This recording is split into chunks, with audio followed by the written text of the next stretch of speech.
So where does this rack up in Micheal Mahoney's 40-plus year history of covering news and elections in this town? He joins us, Channel 9, KMBC. Mike, what do you say? This is as fun and as fascinating as it gets, huh? Yeah. Good morning, Pete. I think I think that had that vote passed, had the yes vote passed yesterday, Kansas City was going to take the first steps to a new era. And I think upon reflection, maybe with the no vote, we might be heading towards a new era. I don't think that this means that the Chiefs and the Royals are on the next moving van out of town. Far from that. But it was just a punch in the mouth to the yes proponents last night. They not only got beat, they got thumped by 16 points. And I don't think anybody saw that coming. No, you're right. It was a bloodbath, as a phrase that has been used here lately in the national political landscape. You're right about that. So take me through then, Michael, where we were 20 years ago at this time. 2004, 20 years, a vote fails November of that year. People wondered what was the future going to be, and that was for upgrades to the K and to Arrowhead. The teams were, at least one of the teams, not nearly as successful as they are now.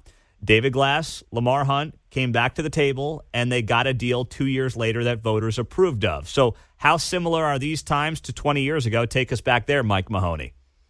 I think that there is some similarity at this stage, that there'll probably be another effort on behalf of the Chiefs and the Royals to come back to Kansas City,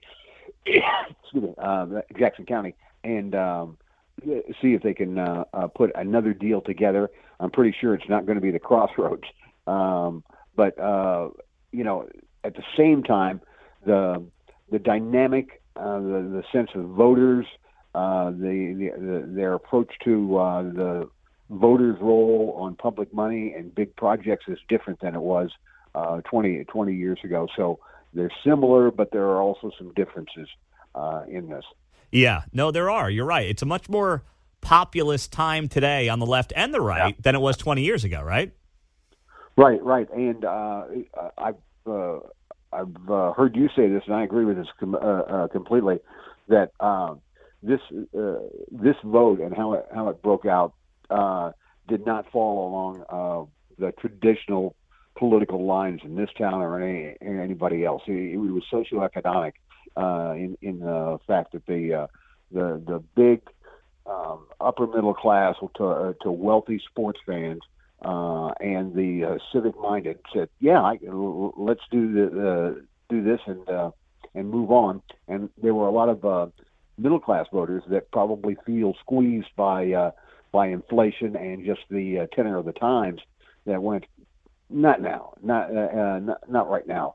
And some of those people may have been yes votes on their first blush, but the more they thought about it, the more they changed their minds. What do you think, Micheal Mahoney?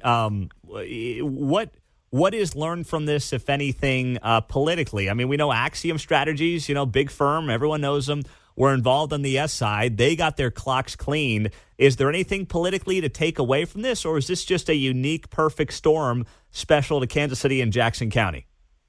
No, I think you see these situations pop up from time to time. There are stadium battles and big project battles that are calling for public money, and there's pushback at many different levels, and you see it all the time. I'm not sure I put that much blame at Axiom's foot on this as I do the campaign from the Royals and the Chiefs, and the way they rolled things out was quite clumsy. And I don't know that the whatever consulting firm they would have done something else differently. For example, the classic instance of that is the fact that most of the Crossroads folks, I think, would have been a yes vote on a downtown stadium until they found out that the downtown stadium was going to be their part of downtown. Yeah. And immediately, then it was their ox that got gored. So making that choice between the Crossroads and, say, the East Village or even the Clay County site, the Royals generated their own source of opposition, and it hurt them. It did. Do you think, last thing, Mike Mahoney, in the next minute, do you think Clay County's back in the mix here? Do they make another overture to the Royals here after the way last night went? Sure, I think so. I think they'd be foolish not to. I think the folks that are talking about maybe something going across the state line into Kansas are also thinking that they got a second bite at the apple here. Right now, I don't think that either one of those have the inside track. John Sherman and the Royals want a ballpark near downtown. I think the East Village now becomes once again the favorite location for that, and Clay County on the outside. The Chiefs are making it pretty clear, I think, that their intention is to remain in Arrowhead, at least for the foreseeable future. Some people are getting a second bite out of the apple, but I think that Kansas City, Missouri, and Jackson County remain the preference. All right, Mike Mahoney, great work as always, my friend. Thanks for being here, and we'll talk to you soon.